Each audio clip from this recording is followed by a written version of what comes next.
السلام عليكم، نتمنى تكونوا كاملين بخير وعلى خير. اليوم ان شاء الله جيتكم بهذا الفيديو هذا اللي في مرجان.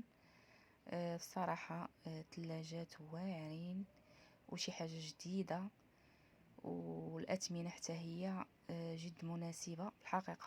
بالنسبه للثلاجات كاينين تخفيضات، اما بالنسبه لماكينه الصابون ما كيبانش ليه تخفيضات، ولكن في الثلالج كاينين تخفيضات وشي حاجه اللي هي زوينه بزاف وواعره.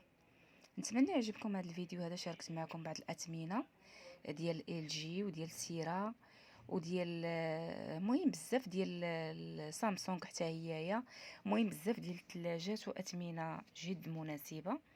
اللي بغات شي ثلاجه ولا اللي بغى شي ثلاجه، فانا شاركت معكم بعض الاثمنه وهادو حليتهم يبانوا من الداخل كيفاش دايرين. هذه واقيلا السيره اللي كنت كنحليها في الباب ديالها.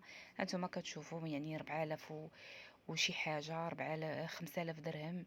بحال هذيك قولي 5000 درهم، الاخرى حتى هي 5000 وشي حاجه. المهم ولكن تلالج اللي هما ما شاء الله واعرين. نتمنى يعجبكم هذا الفيديو هذا، واللي كيقلب على شي حاجه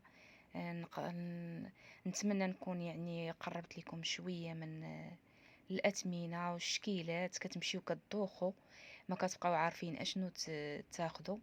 في الحقيقه ثلاجات واعرين. هاد الجهه اللي من هنا راه فيها ثلاجات غير ديال 2 المليون وانتم طالعين.